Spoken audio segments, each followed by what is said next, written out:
Jadi bisa ditanggung bersama tadi caranya. Ya, dihitung aja pengeluaran masjid ini berapa. Kecil sekali angkanya kalau nanti jatuhnya per hari itu. Ya. Nah, kalau di kemudian hari kita berpikir kebutuhan masjid ini yang besar justru apa? Ngurusin masyarakat itu loh, bukan bangunan. Ini yang butuh bantuan modal, ini yang butuh bantuan orang sakit, ini butuh bantuan beasiswa, ini butuh perbaikan rumah, ini butuh nyicil rumah. Masjid harus punya banyak uang. Makanya kami mulai gerakan wakaf produktif. Kami sediakan satu kotak wakaf produktif. Silahkan mau wakaf 10.000, 50.000, 1 juta. Kemudian kita belikan aset, kita beli hotel. Alhamdulillah, meskipun cuma 10.000, 15.000, tapi ada juta, 2 juta, 10 juta. Akhirnya ngumpul miliaran. Bahkan ada orang datang dari Jakarta itu ibu-ibu itu. Siang-siang saya ditelepon sekretariat masjid. Pak, ini ada orang Jakarta, ibu-ibu mau ketemu Pak Ustadz. Oh ya, insya Allah saya ke masjid. Katanya ada apa Bu? Katanya masjid ini lagi punya program wakaf produktif. Mau beli hotel ya? Iya. Saya boleh ikut Pak? Boleh. Saya dari Jakarta. Dari mana? Dari Pamulang. Oke. Berapa Bu? Biar dibuatkan kwitansi. Sedikit kok ini. Berapa? 1,5 miliar aja. Begitu beliau pamit, sudah keluar mau ke parkiran, balik lagi nanya, Pak Ustadz, ada nggak untuk program lansia di sini? Oh ada, kami lagi bangun masjid untuk pesantren lansia. Berapa itu masjidnya? Ya, masjidnya cuma kecil itu, paling 1,5 miliar juga cukup. Ya sudah, masjidnya sekalian saya ya. Gitu. Banyak orang yang terpanggil nanti. Kemarin ada saya sama Pak Agus, ada orang, Pak Kiai ke rumah ya, ada apa? Saya itu di rumah punya koleksi lukisan yang dilukis oleh Raden Saleh. Wah itu lukisan yang langka sekali itu. Raden Saleh itu pelukis legendaris.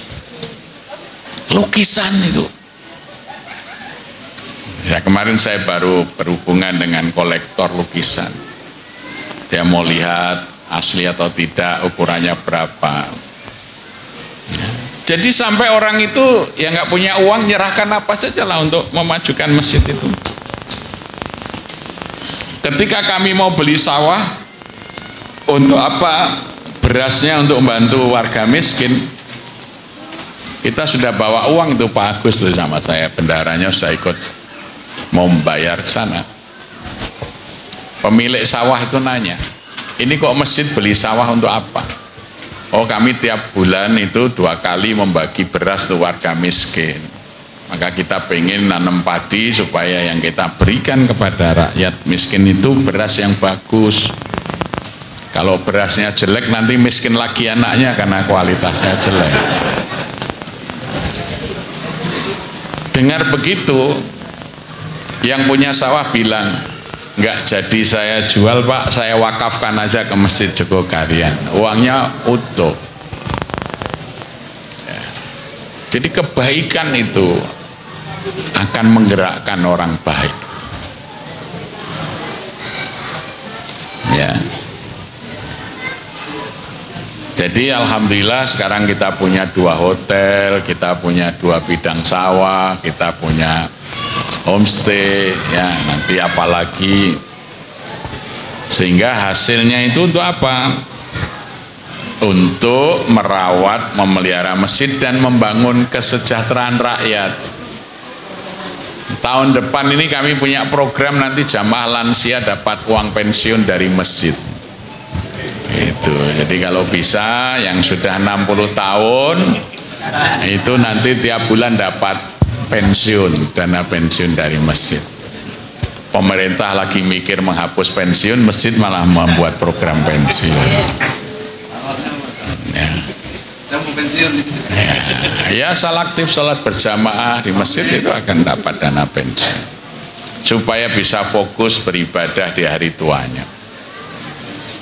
Nah, masjid itu kalau dikelola dengan baik, itu hal-hal seperti itu bisa dilakukan. Maka jangan mengurangi orang yang ingin ke masjid dengan mengunci pintu dan mematikan lampu di malam hari. Berarti hanya orang bodoh yang masjidnya dikunci dan dimatikan lampunya di malam hari.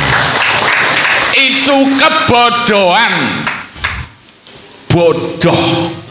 Saya yakin masjidnya pasti tidak makmur.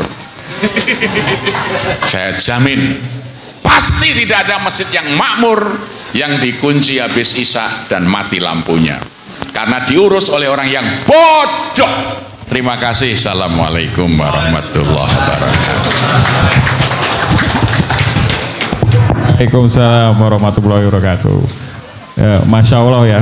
Tadi ada beberapa hal yang saya catat, itu diantaranya kas masjid yang meningkat drastis dari 43 juta setahun jadi 12 miliar. Itu kayak apa dan gimana caranya, itu luar biasa. Tapi yang paling utama itu tadi Pak, masjidnya jangan dikunci. Ini bapak-bapak DKM ini ngunci masjid kayak ini Pak. Jangan-jangan termasuk pelaku juga ini. Tapi kalimat terakhirnya kalau dikunci masjidnya nggak makmur gitu. Nah, dan juga ada tadi disebutkan botak, bocah takwa. Ya, kita di sini juga ada Pak, namanya Repsol, biar kayak balapan, remaja pecinta sholat. Ya. Tapi mungkin bikin lagi, muda-mudi remaja masjid, mami remes gitu kan. Nah, jadi ada beberapa tadi yang disampaikan Masya Allah luar biasa, dan itu semua sudah terangkum dalam bukunya beliau yang berjudul Manifesto Masjid Rumah Allah yang Memihak Rakyat.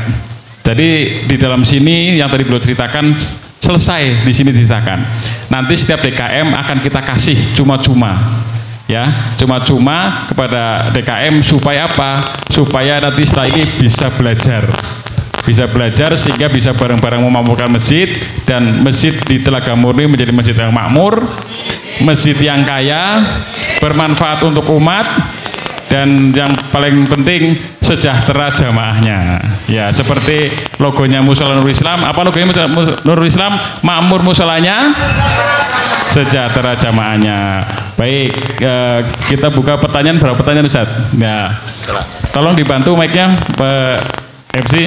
Kita buka pertanyaan. Saya berharap langsung bertanya, prolognya jangan terlalu panjang. Satu pertanyaan saya batasi maksimal 5 menit pertanyaannya, sehingga tidak terlalu panjang. Langsung dijawab atau dikumpulkan dulu Ustaz? 3 dulu. Oh, 3 dulu. Jadi 3 penanya pertama, silakan sebutkan nama dan dari mana. Itu pemilih.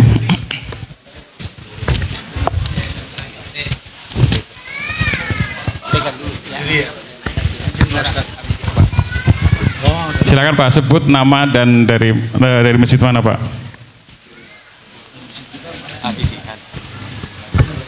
Oh, saya duluan Pak ya? Ya. Oh, tadi kirain di depan. Nanya dulu. Berdiri boleh Pak? Ya boleh, berdiri boleh. Udah semutan ya Pak ya. Baiklah, terima kasih atas kesempatan yang diberikan. Boleh menyapa sedikit Pak ya? Assalamualaikum warahmatullahi wabarakatuh. Yang saya hormati Kiai Al-Ustadz dari Jogokarian, mohon maaf namanya saya kurang begitu. Ustadz Jasir Pak. Ustadz Jasir yang saya hormati. Salam hormat juga kepada Bapak Ustadz Radit yang sangat saya hormati. Langsung pertanyaan Pak ya. Nama dan masjid Pak. Perkenalkan, nama saya Fuad. Saya berasal dari Mustika Jaya, Bekasi Timur. Cukup jauh dari sini. Jadi Kecamatan Mustika Jaya, Bekasi Timur. Kami hadir di sini atas undangan dari Bapak Ustadz Radit. Terima kasih atas undangannya Pak Ustadz. Mohon maaf datanya agak terlambat, macet. Ada truk mogok tadi Pak, truk besar. Baiklah, saya langsung ke pertanyaan. Mungkin bukan pertanyaan Pak. Yang pertama, kami mohon diberikan kiat. Sedikit kronologis, panitia masjid di tempat kami sudah berusaha semaksimal mungkin menyebar proposal di sana, ke sini, kemari. Bukan tidak ada hasil, bukan kami tidak bersyukur, cuman tidak sesuai dengan harapan kami, belum maksimal lah begitu.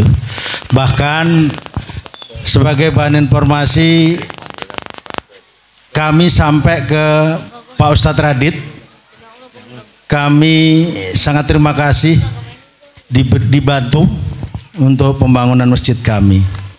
Ini kami akan bertanya kepada Bapak Ustadz yang dari Jogokarian, mohon diberikan kiat Pak, bagaimana caranya, metode apa, seperti Bapak sampaikan tadi kelihatannya enak dan gampang. Jadi ketika Bapak memberikan sesuatu kepada orang, memberikan nasihat, informasi dan lain sebagainya, kick baliknya jadi orang itu sendiri yang memberikan ke masjid yang Bapak pimpin. Jadi sekali lagi mohon kami diberikan kiat. Syukur-syukur kami sekarang ini sedang, mohon izin Pak Ketua DKM saya juga ikut, sedang membangun salah satu masjid di wilayah Mustika Jaya, tepatnya di Perumahan Mutiara Gading. Sudah berjalan namun belum selesai. Kami sangat ingin cepat selesai. Jadi mohon Pak diberikan nasihat, diberikan kiat, bagaimana caranya, cara yang efektif untuk mencari dana, dengan pola seperti apa. Ya nanti apa yang Bapak sampaikan akan coba kami laksanakan. Tapi sebelum itu Bapak Ustadz Radit juga sudah membantu Pak sampai sekarang ini. Itu saja Pak pertanyaan kami, dan memang problem kami Bapak Ketua DKM beserta jamaahnya untuk pengen sekali segera menyelesaikan masjid itu, supaya kebetulan Pak sebagai bahan informasi itu selalu lintas. Jadi kalau maghrib ada tukang ojek, ada segala macam lah, tukang dagang dan lain sebagainya. Demikian dari saya yang bisa saya sampaikan dalam kesempatan ini. Terima kasih atas perhatian Bapak, Pak Ustadz Radit dan Bapak Kiai. Atas tutur kata yang tidak pas dan tidak berkenan, kami mohon maaf yang sebesar-besarnya. Billahi taufik wal hidayah. Wassalamualaikum warahmatullahi wabarakatuh. Waalaikumsalam warahmatullahi wabarakatuh. Silakan Pak. Ya, depan ini Mas, depan Pak Sondi nih, depan.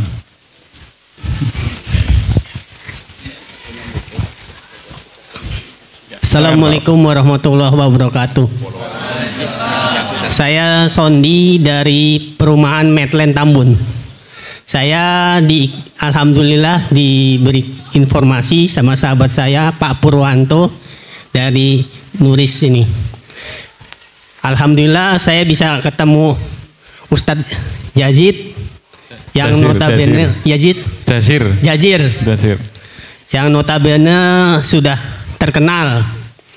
Nah, yang saya tanyakan satu Pak, di Medland Tambun itu ada 4 masjid dan 1 musola.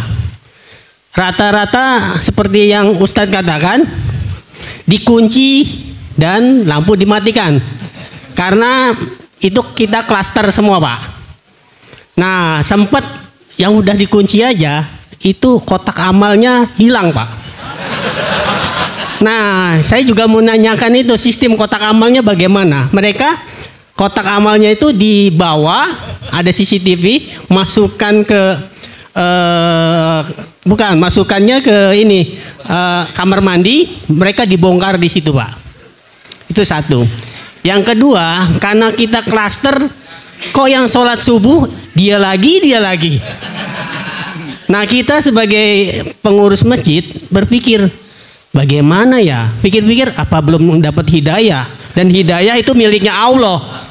Kita berbagai cara belum dapat Pak.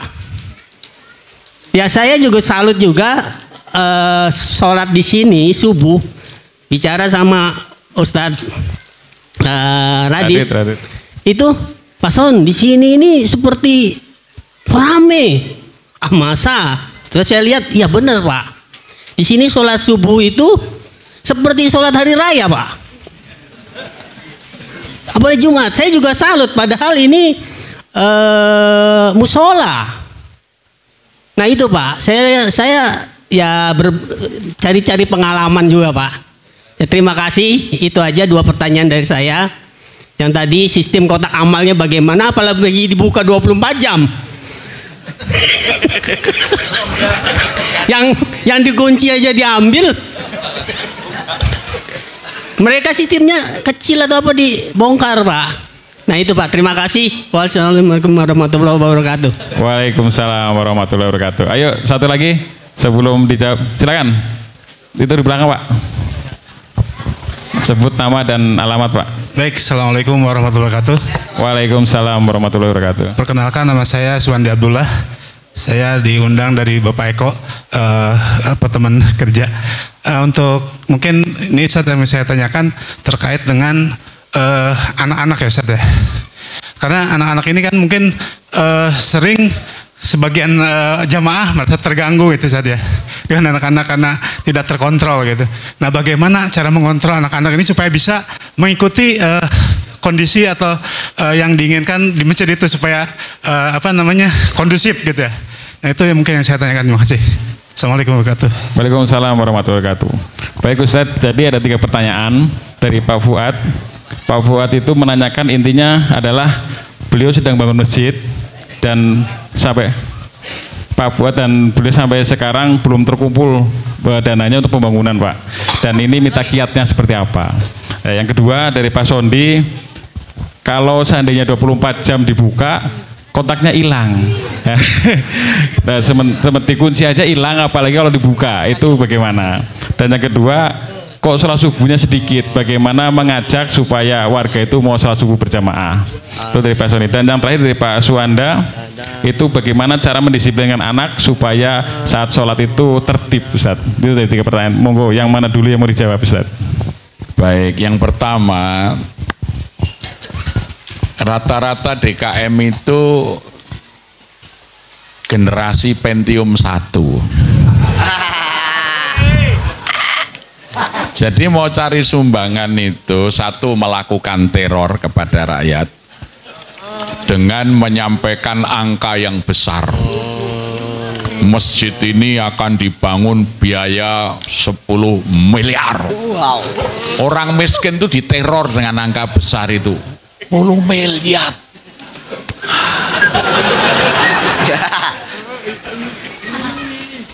Itu bukan zamannya. Secara hakikat, jangan pernah berharap pada makhluk. Berharaplah pada Allah. Hakikatnya, kita membangun rumah Allah, pastilah Allah yang akan menyelesaikan. Ya. Nah, teknisnya sederhana. Jangan menteror rakyat.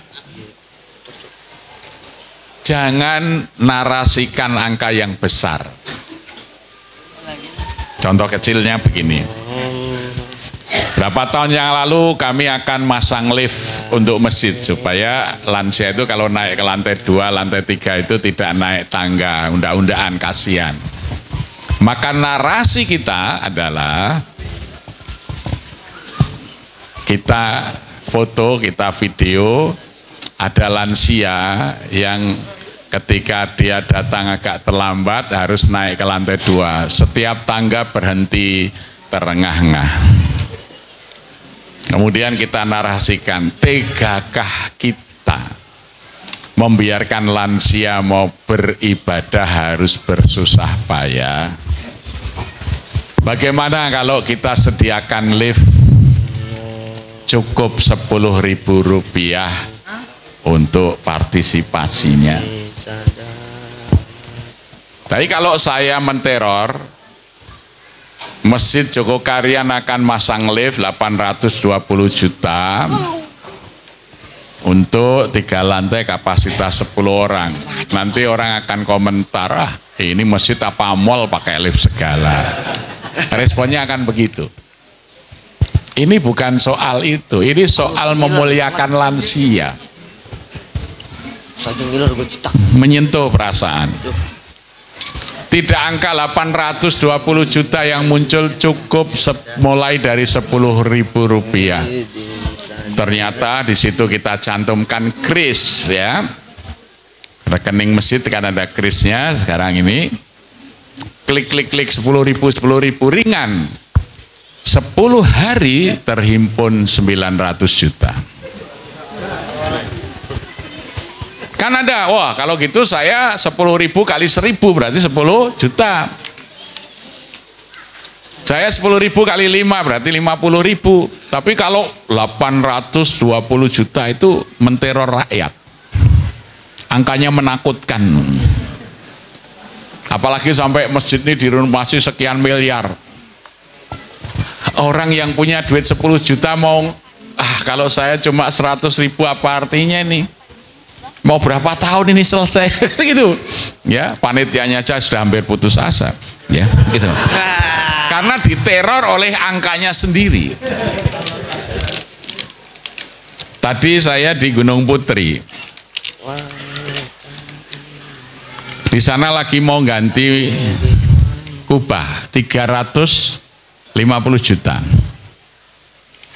Kebetulan ini tadi saya suruh monitor, ini live enggak? Ternyata enggak live. Tadi di Gunung Putri live. Live ya? Ada berapa yang nonton? Baru satu ini. Ya. Baru satu yang nonton. Baru satu. Ya tadi siang kita selesai zuhur itu yang nonton sudah 1.147. Itu belum ada 1 jam. Itu kalau diselipi pesan cukup 3.500 untuk membeli kubah. Kalau 3.500 kalau 1.000 orang berapa? 350 juta selesai sudah.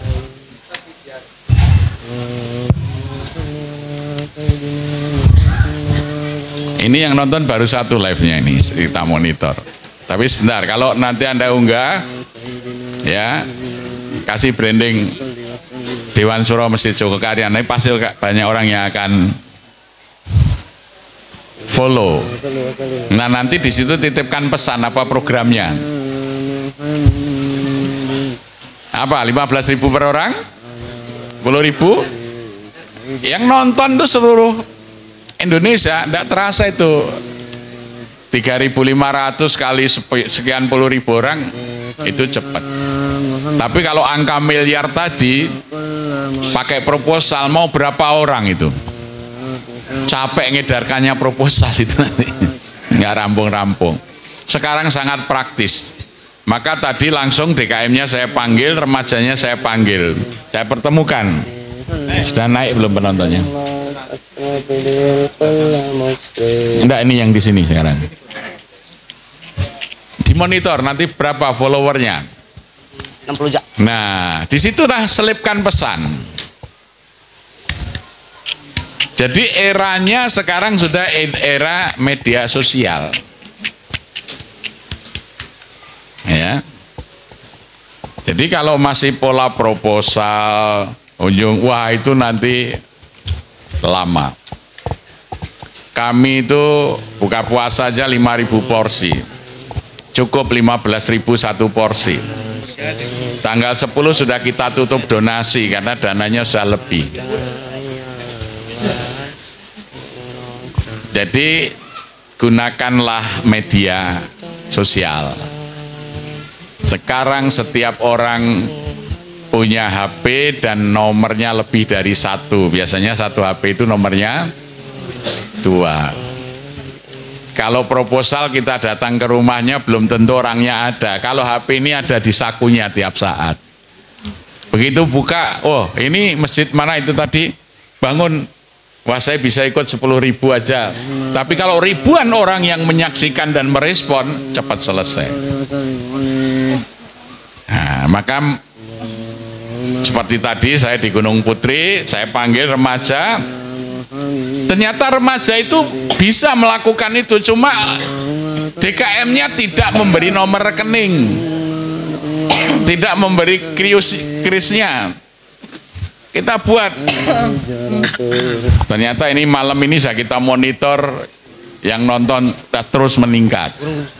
Mulai klik, mulai nyumbang. Ya. Jadi sekarang eranya bukan era proposal, eranya era media sosial.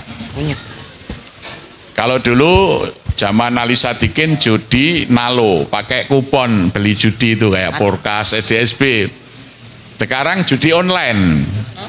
1000 anggota dewan saja ikut berjudi. Ya, penyidik KPK ikut berjudi.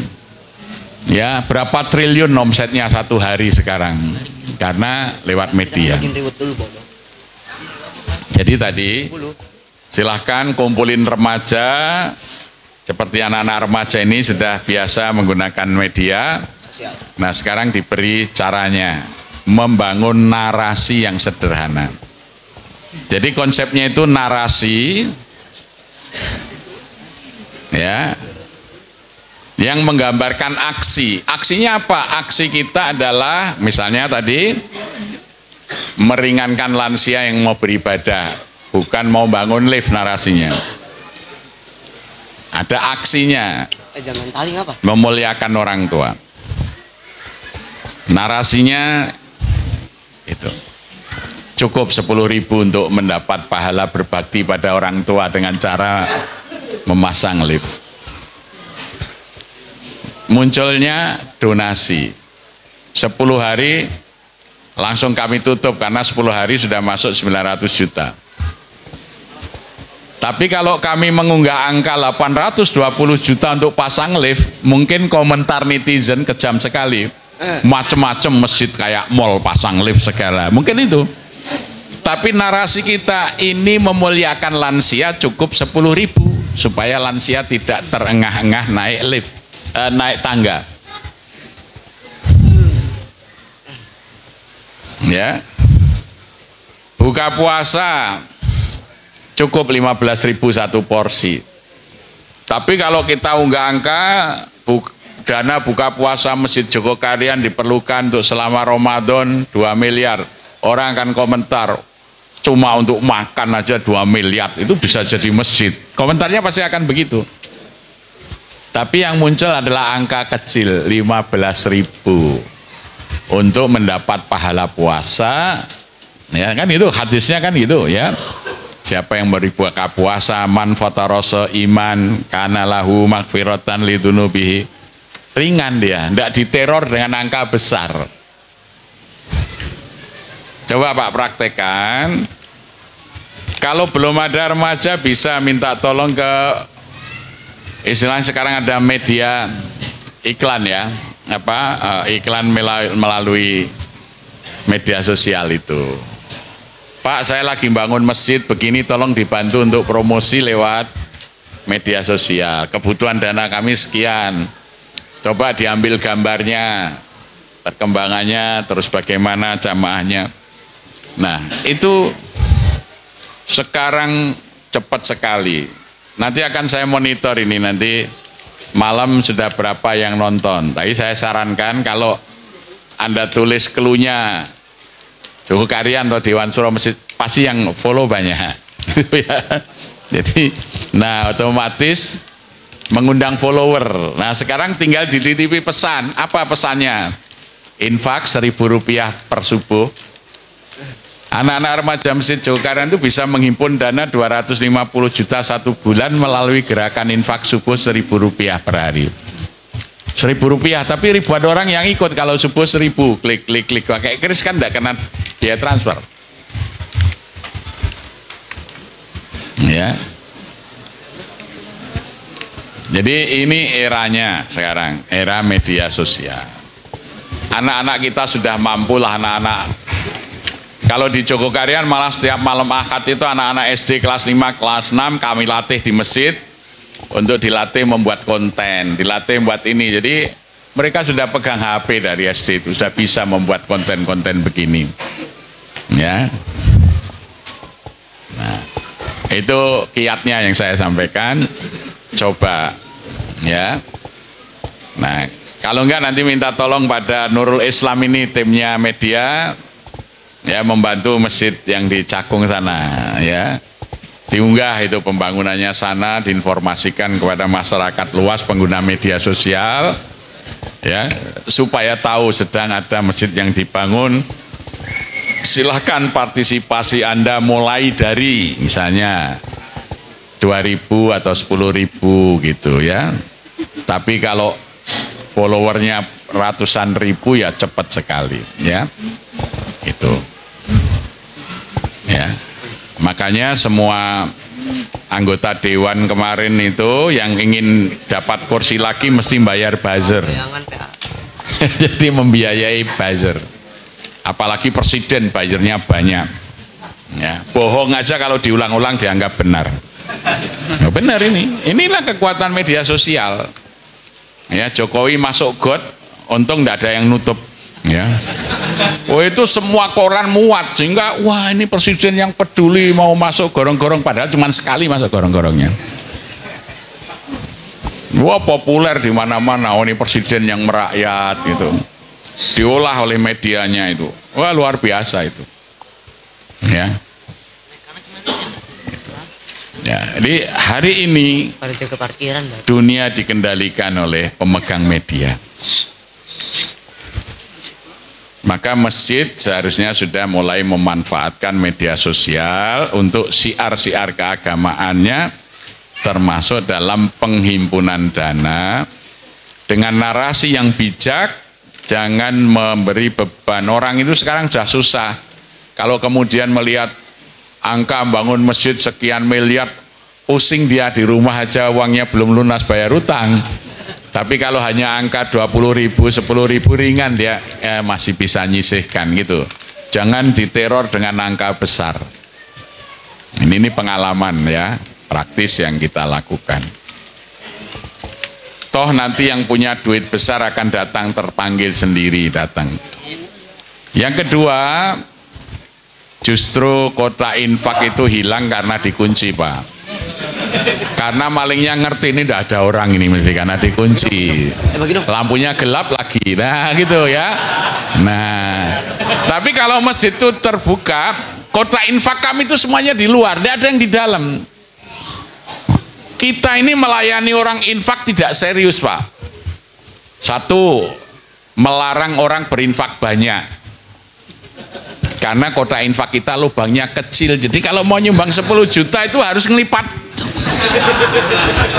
Udah kelamaan. Maka kalau Anda ke Masjid Jogokarian, kota infak kita ini besar, lubangnya besar.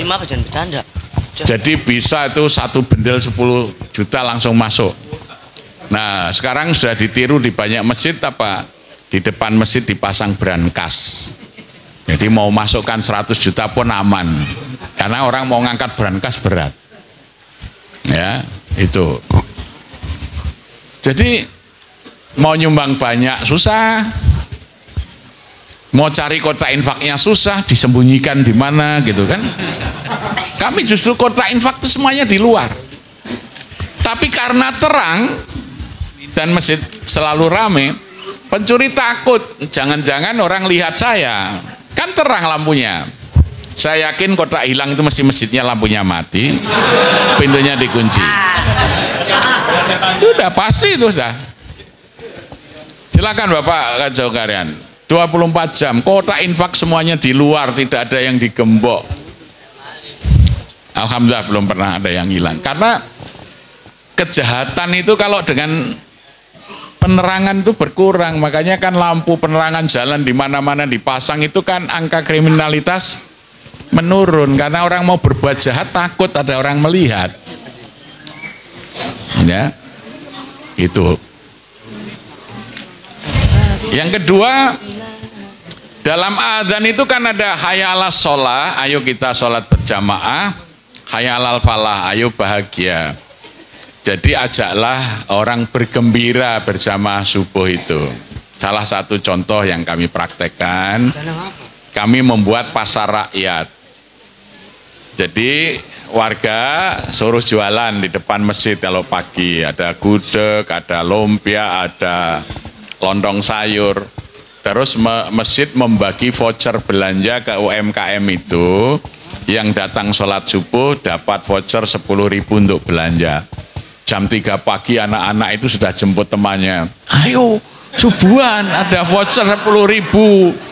Saling jemput menjemput itu Pak. Padahal kalau orang tuanya ngasih, tak kasih 10.000 bangun subuhan ya susah.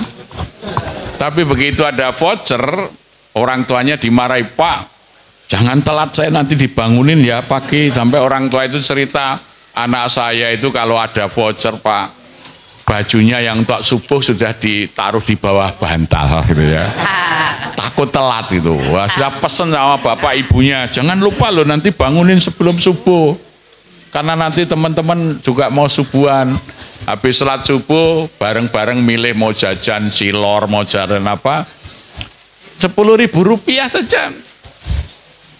Ya. Gembira. Ya. Nah, kita tawarkan kepada jamaah, ayo mentraktir jamaah kita. Boleh mau traktir 10 orang berarti nyumbang 100.000. Tidak hanya anak yang gembira, warga kita yang baru merintis usaha seneng karena dagangannya laku. Dia jualan gudeg laku. Kalau harga gudeg 15.000, anak tinggal nambahi 5.000. Ya. Gembirakanlah kata Nabi, basiru, gembirakan, wala tunafiru. Jangan dibuat mereka lari dari masjid, gembirakan di masjid itu. Ya. Ternyata tidak hanya anak-anak, lansia pun suka voucher gitu ya. Itu. Seneng juga dapat 10.000 voucher belanja mau beli apa. Seneng itu. Dan seneng juga orang yang mau traktir, makanya remaja buat ayo yang mau voucher 10.000. Nah, itu orang transfer saya berapa lembar voucher, berapa lembar gitu. Juga bisa dijual ke sponsor. Nanti di voucher itu ada logo-logo perusahaan sponsor. Ya. Itu membuat orang gembira ke masjid itu. Banyak caranya dibuat gembira ke masjid itu. Hayya alal falah, ya, tidak hanya hayya alal sholah, tapi harus ada hayya alal falah. Besok ngopi, ngobrol perkara iman, nah sekaligus minum kopi. Minggu depan disajikan kopi oleh Karing Aceh. Wah, bagaimana kopi tariknya buatnya gitu, ada baristanya diundang. Ya, itu juga daya tarik. Ya, banyak sebenarnya yang bisa kita lakukan. Ya, karena soal ikhlas itu nomor 2 nanti. Ikhlas itu harus belajar. Jadi saya dulu juga diprotes, Pak Ustadz nanti kalau orang sholat subuh karena voucher gimana? Nggak apa-apa, terpaksa masuk surga itu lebih enak daripada dengan ikhlas masuk neraka.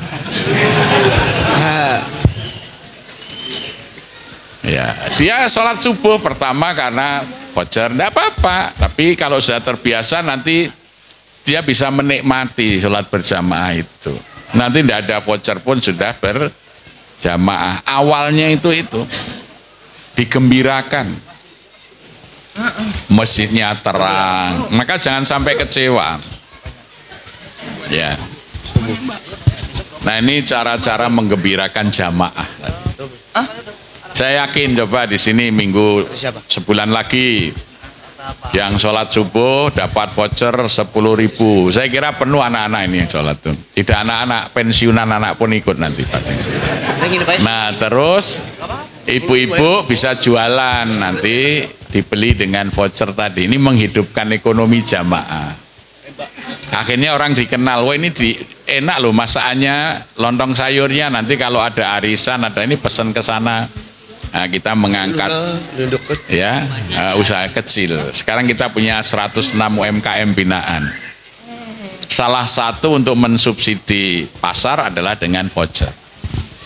Ya, supaya promosi terangkat ya, dagangannya dikenal orang. Itu. Jadi itu terakhir tadi, anak-anak itu memerlukan teman pendamping. Makanya kalau di Jogokarian itu setiap jenjang umur ada organisasi yang mengelola. Anak-anak dari prasekolah sampai SD kelas 6 dikelola oleh pengurus Hamas, namanya Himpunan Anak-anak Masjid. Ya, mereka mendampingi. Jadi kalau sholat itu pengurus Hamas itu anak-anak SMP kelas 1 kelas 2 mendampingi anak-anak dari TK sampai SD ini. Sholatnya kita sediakan di lantai atas. Jadi di Jogokarian kalau anak-anak itu softnya jadi satu didampingi oleh pengasuhnya. Dan tidak boleh setiap orang menegur anak-anak. Karena tidak semua orang punya ilmu menegur. Mendidik itu harus punya 3 ilmu minimal. 1 pedagogi, ilmu tentang mengasuh anak. Yang kedua didaktik, ilmu tentang urutan-urutan penyampaian pelajaran. Yang ketiga metodik, ilmu bagaimana cara menyampaikan suatu materi didik. Nah, udah gila tinggal lewat gitu. Maka kalau semua orang menegur anak, bisa-bisa terjadi trauma, anak itu nggak mau ke masjid lagi. Maka kita sudah umumkan tidak boleh jamaah itu yang merasa terganggu langsung menegur. Dia lapor saja ke pengurus Hamas, ini tadi anak ini rame. Nah nanti pengasuhnya tadi yang akan menegur. Caranya beda Pak. Wah, anak-anak itu di sekolah diajari soft yang paling baik itu soft yang paling depan. Karena ikut gurunya Jumatan itu soft pertama anak kecil-kecil tadi. Karena loh, gurunya kan mengatakan soft yang paling bagus yang paling depan. Kalau ditegur anak-anak ke belakang, lo kata Pak Guru soft yang utama kan paling depan. Bener nggak? Nah, Nanti lo kata Pak Guru soft terbaik terdepan, kok kami disuruh ke belakang. Nah, ada ilmu menegurnya, metodiknya apa? Nah, ini soft kedua, ini untuk pengganti imam. Sudah hafal berapa juz? Jadi nanti kalau imamnya batal kamu yang ganti ya. Wah enggak Pak, ya kamu di belakang sini gitu. Kalau langsung diusir tanpa alasan, anak itu merasa kebenaran kok disalahkan. Wong gurunya ngajarin soft yang paling baik itu soft yang di depan. Dia ngikuti gurunya kok disalahkan, kok dilarang. Disuruh, ayo anak-anak biasa jamaah ke masjid, ternyata pengurusnya galak, nggak boleh rame ke masjid. Kalau nggak bisa diam, jangan ke masjid. Baik Pak, saya ke gereja aja ya. Selesai loh.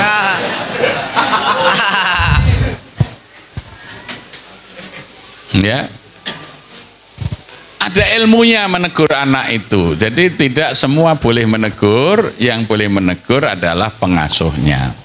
Ada yang ditunjuk ya, kalau di Jogokarian namanya pengurus Hamas. Jadi kalau ada yang rame ya, misalnya rame ini, wah ribut ini tadi sudah komat masih ada suara. Habis sholat kita panggil, dah ayo habis ini kita makan di angkringan ya. Oh ya Pak, Ustaz ya, bagus. Ini yang bacaannya paling bagus siapa? Ini Pak, ini Pak, ini. Nah sekarang jadi imam mengulang sholat tadi karena masih rame toh. Nah, jadi jangan langsung ditegur, kamu tadi rame enggak? Tawarin dulu makan. Loh iya. Pertanyaan untuk anak dan remaja itu cuma 2 saja. Sudah makan atau belum? Yang kedua mau makan apa? Masih seneng kan? Nanti mau makan apa? Anu Pak, ini oke. Tapi sholat isaknya diulang ya. Tadi kan sudah komat, masih ada yang ngomong, masih ada yang ini kan. Saya kan nggak ngerti yang ngomong siapa, tapi pasti ya kalian nih, ayo diulangin sholatnya, yang bacanya paling bagus jadi imam. Gitu. Jadi ada ilmu mendampingi mengasuh anak itu. Ya. Anak itu meresapi pelajaran itu dengan 3 hal. BCM namanya, bermain, cerita, menyanyi. Kita mengajari anak hafal Quran itu, anak TK itu gampang dengan cerita. Ya, ada di satu kampung nama anak namanya Alif Lam Mim. Siapa? Alif Lam Mim? Bukan, namanya Alif Lam Mim. Diulang sampai fase. Siapa nama anaknya? Alif Lam Mim. Ya, betul. Dia punya teman namanya Dzalikal Kitabu. Siapa temannya? Dzalikal Kitabu. Nah, mereka berdua sering main di tanah lapang. Tanah lapangannya namanya La Roiba Fihi.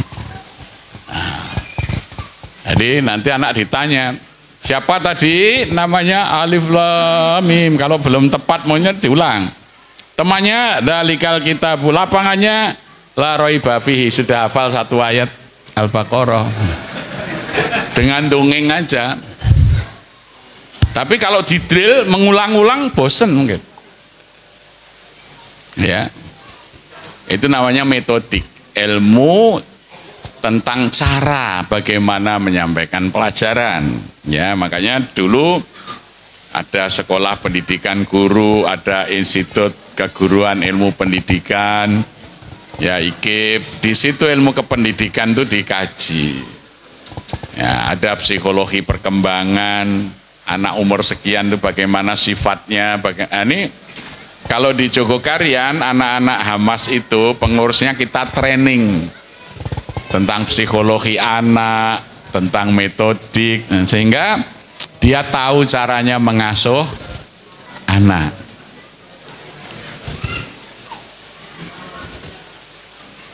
Ya, jadi itu pentingnya pengorganisasian di musola atau di masjid. Nah, makanya anak-anak ini terdidik senang ke masjid, dia tidak akan terjadi trauma, ya, karena baru ikut temannya ke masjid, tahu-tahu sudah dimarahi sampai tua dia itu nggak mau ke masjid, karena gambarannya itu masjid itu tempat orang-orang galak, gitu ya, tempat yang paling tidak menyenangkan. Itu makanya guru TK itu pinter kan, anak-anak TK lagi masuk sekolah masih takut-takut minta ditunggu, kasih gambaran taman yang paling indah hanya taman kami, taman yang paling indah hanya taman kami, tempat bermain berteman banyak, itulah taman kami, taman kanak-kanak. Jadi diberi gambaran anak-anak itu tempat yang menyenangkan itu taman kanak-kanak, maka tidak disebut sekolah. Ya, salah kalau sekolah taman kanak-kanak itu salah. Taman itu bukan sekolah gitu ya. Nah, taman gitu. Karena konsepnya harus menyenangkan. Ya. Nah, masjid itu maka kami buat dulu tahun 90-an, saya buat namanya TPA atau TPQ, Taman Pendidikan Al-Quran. Taman.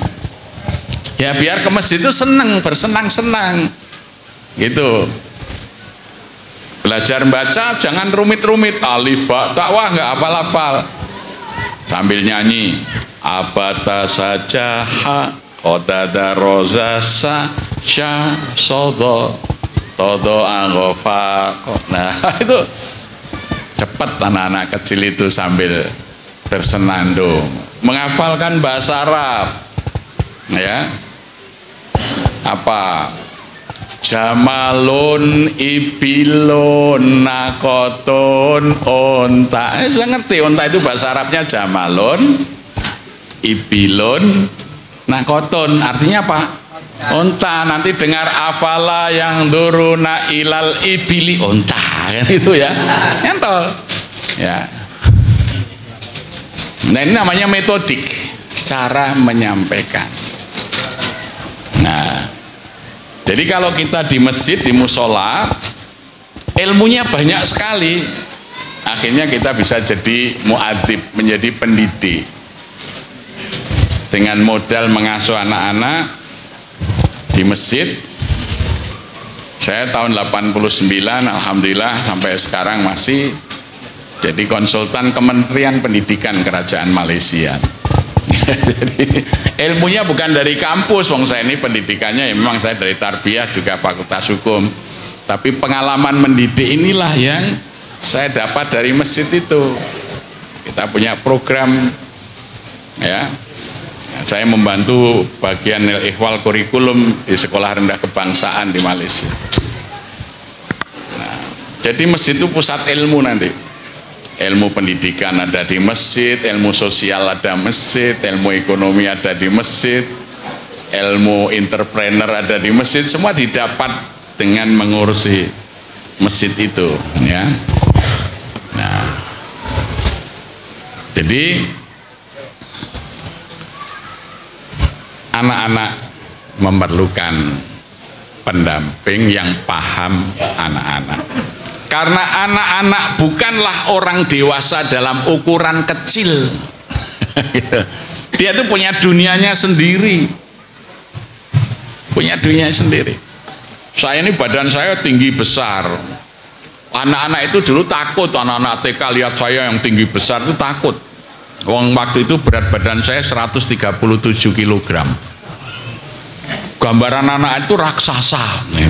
Nah, saya mesti mendongeng tentang raksasa yang baik hati dulu.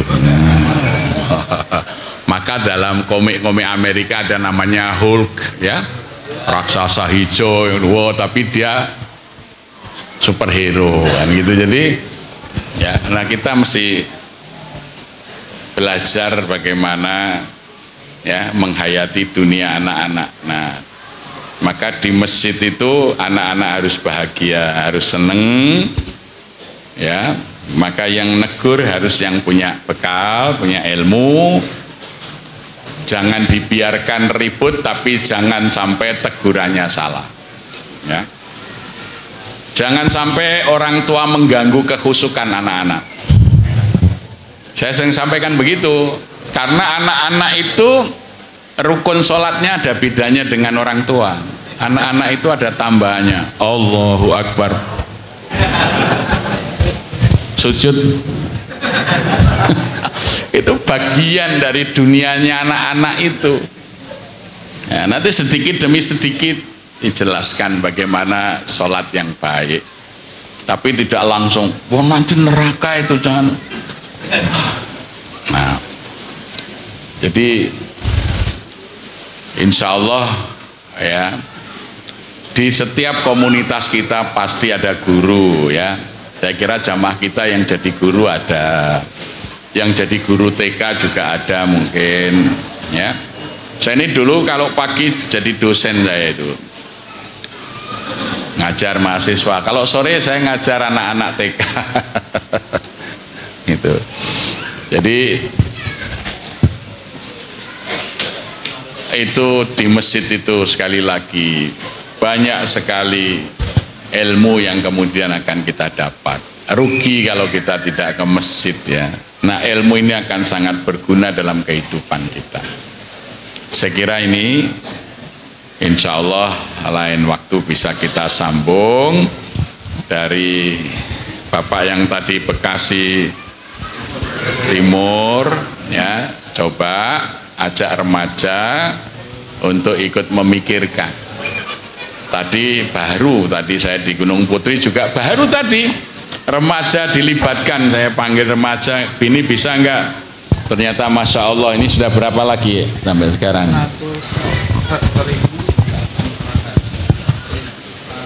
Saya monitor, saya berikan dulu Pak, sekarang ceramah siang tadi sudah sekian ribu yang ikut. Sekarang kalau mukubah panjenengan cuma 350.000, ditumpangkan aja di pesan situ, nanti dipotong-potong ceramah saya, direpost lagi, kasih tumpangan, cukup 3.500 untuk ubah masjid Al Muhajirin Gunung Putri. Kris tunjukkan nomor rekening sekian, itu ya. Tapi kalau harus buat proposal, wah pusing gitu, apalagi ya angkanya miliar ya. Nah, itu. Jadi ini nanti saya monitor, ini YouTube-nya diikuti ya Pak Bato ya. Nanti saya sampai hotel sudah berapa yang nonton, saya akan monitor ya. Nah, Terima kasih, Mas. Ya, silakan, Pak. Boleh silakan. Terakhir ya, karena udah jam 10 malam. Boleh silakan. Mic-nya tolong. Mic-nya ke Pak Imam. Satu lagi. Singkat aja, Pak, biar bisa langsung ke pertanyaannya.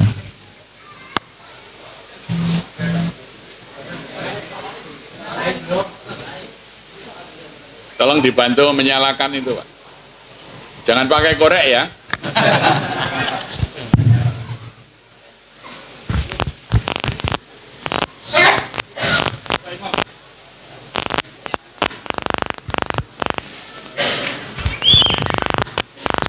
Bismillahirrahmanirrahim. Assalamualaikum warahmatullahi wabarakatuh. Salam. Nama saya Imam Ropingi, Pak. Pertanyaannya langsung saja. Pertama, terkait kepemimpinan dan regenerasi. Bagaimana Joko Karian menyiapkan pemimpin di masjid itu sama regenerasinya? Sekaligus kepemimpinan daerah dan negara nasional mensikapinya Joko Karian. Itu yang pertama. Yang kedua ada titipan terkait saldo nol. Apa Pak pertanyaannya? Ya, kenapa tidak ada sisa saldo lah itu di masjid? Terima kasih. Assalamualaikum warahmatullahi wabarakatuh. Baik, saya tadi duduk di ruang tamu di situ. Ketika air minum itu belum saya minum, dibiarkan aja. Tapi begitu saya minum hampir habis, ada ibu-ibu yang ngejok lagi. Demikian juga kas masjid, Pak. Jadi kalau kas masjid itu masih diumumkan saldo kita sekian, Allah tidak akan nambah itu. Oh masih banyak, biarin aja. Tapi ketika saldo nol segera ditambah. Itu filosofinya begitu. Ceritanya tahun 2003. Kemarin saya ceritakan di podcast waktu saya diundang oleh Bambang Wijoyanto. Kenapa Joko Karian dikenal saldo nol?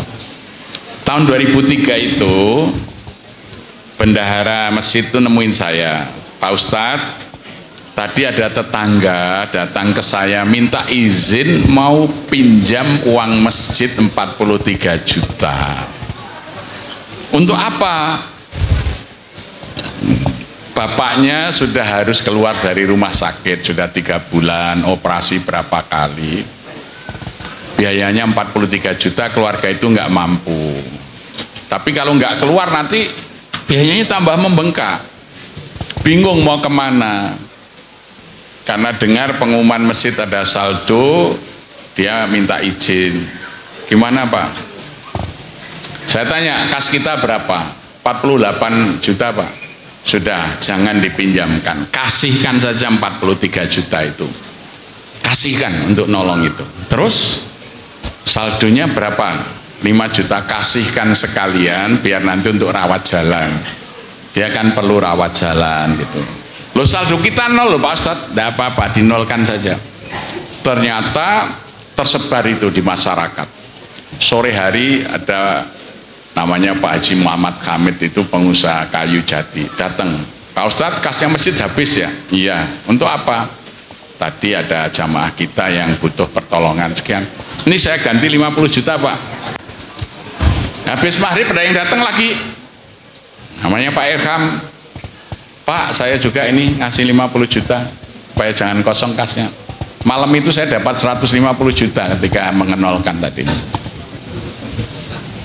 Ya seperti ini sekarang sudah penuh lagi di jok. Kalau ini saya biarkan, tidak saya minum penuh, tidak akan ditambah. Maka mereka yang menumpuk saldo di masjid hanya orang bodoh. Artinya tidak mau kasnya ditambah. Itu. Ya, yang jelas harus alasannya tepat. Untuk apa? Ini untuk menolong orang sakit. Anda bisa bayangkan sekarang ini di rumah sakit itu yang ditakuti bukan kamar operasi dan kamar jenazah, kasir sekarang ini yang ditakuti itu.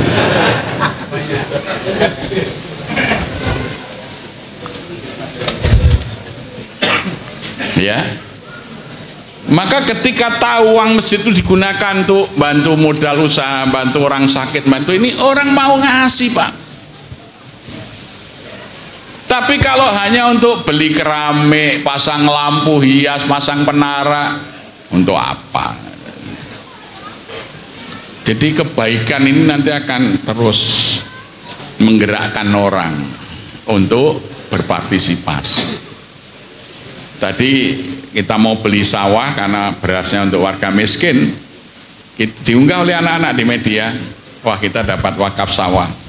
Saya ditelepon, ada orang Temanggung, ibu-ibu nelpon, Pak Ustadz, saya tidak mau wakaf sawah Pak, sawah saya banyak, nanti kalau saya panen nanti saya bantu beras. Lah Temanggung Jogja itu kan 300-an kilo Bu, lebih ya, 100 sekian, 130 kiloan lah. Ibu mau nyumbang berapa? Ya udahlah kalau Pak Ustadz kesini bawa tak kebai katanya gitu ya. Jadi kebaikan itu akan menggerakkan orang baik. Kalau kami tidak membantu warga miskin untuk mendapat beras, kami tidak akan punya sawah. Benar Pak? Masjid Jogokarian punya 2 sawah karena mikir rakyat yang tidak bisa beli beras, akhirnya kita punya sawah. Kalau kita hanya mikir menara, tidak akan punya sawah kita. Punyanya menara itu aja. Dan itu mengeluarkan uang untuk perawatan, untuk lampu. Ini contoh paling sederhana saja. Jadi itu yang disebut dengan saldo nol tadi. Jadi enolkan untuk hal-hal yang sangat diperlukan oleh masyarakat. Laporkan, sampaikan. Insya Allah nanti yang akan ngejok itu banyak nanti. Ya. Tapi kalau dengan bangga saldo kita sekian, justru orang, oh saya cari masjid yang lain yang butuh, ini masjidnya saldonya masih banyak. Gitu. Demikian Pak. Oh regenerasi, kalau kami di Jogokarian itu setiap 4 tahun sekali kami ada pemilihan ketua DKM, ya, supaya dari generasi terus, ya. Jadi saya dari tahun 99 4 tahun dipilih lagi.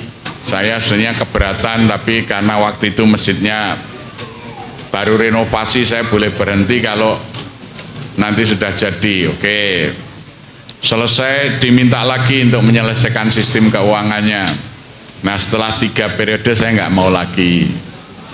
Nah kemudian saya sekarang jadi ketua Dewan Suro, menjadi penasihat saja. Sekarang ketuanya sudah ganti 3 kali, yang masih muda-muda, ya. Jadi saya tinggal memberi arahan, memberikan pedoman-pedoman, tuntunannya seperti ini gitu ya. Nah eksekusinya oleh anak-anak muda. Jadi itu, jadi ada sirkulasi kaderisasi. Kemudian masjid, memang kita punya salah satu tagline kita, masjid adalah tempat menyiapkan pemimpin-pemimpin bangsa. Jadi dari muda mereka sudah dilatih untuk memikirkan masyarakat, ya, ngurus masyarakat, sehingga nanti kalau ada peluang untuk menjadi tokoh, dia sudah pikirannya selalu memikirkan rakyat. Itu. Jadi itu salah satu partisipasi kami menyiapkan pemimpin-pemimpin ke depan yang membela rakyat. Makanya saya tulis di buku ini, judulnya itu Manifesto Masjid Nabi, Rumah Allah yang Memihak Rakyat. Jadi masjidnya itu selalu mikirkan rakyat gitu. Gitu, ya. Tidak memikir bangunannya, tapi mikir rakyatnya, itu lebih penting daripada bangunannya. Tidak pakai menara megah nggak apa-apa, yang penting tidak boleh ada orang lapar. Tidak pakai menara tinggi nggak apa-apa, yang penting tidak boleh ada anak putus sekolah karena nggak bisa bayar uang sekolah. Tidak punya menara tinggi nggak apa-apa, yang penting orang sakit bisa berobat. Ya, nah itu yang kita pikirkan itu. Maka alhamdulillah tadi menjadi magnet orang berinfak, datang dari jauh-jauh wakaf infak karena tahu kegunaannya bukan untuk bangunan gitu ya. Demikian, mohon maaf, monggo insya Allah kalau diperlukan nanti bisa lewat Masjid Nurul Musola Nurul Islam, ada nomor HP saya, minta aja nanti bisa di WA insya Allah ya, nanti saya akan jawab lewat WA ya. Itu. Terima kasih. Assalamualaikum warahmatullahi wabarakatuh. Waalaikumsalam warahmatullahi wabarakatuh. Alhamdulillah jamaah sekalian, kita sudah di penghujung acara. Dan bagi jamaah yang DKM yang tadi datang, kami persilahkan untuk mengambil buku di Pak Eko, 1 DKM 1 buku ya.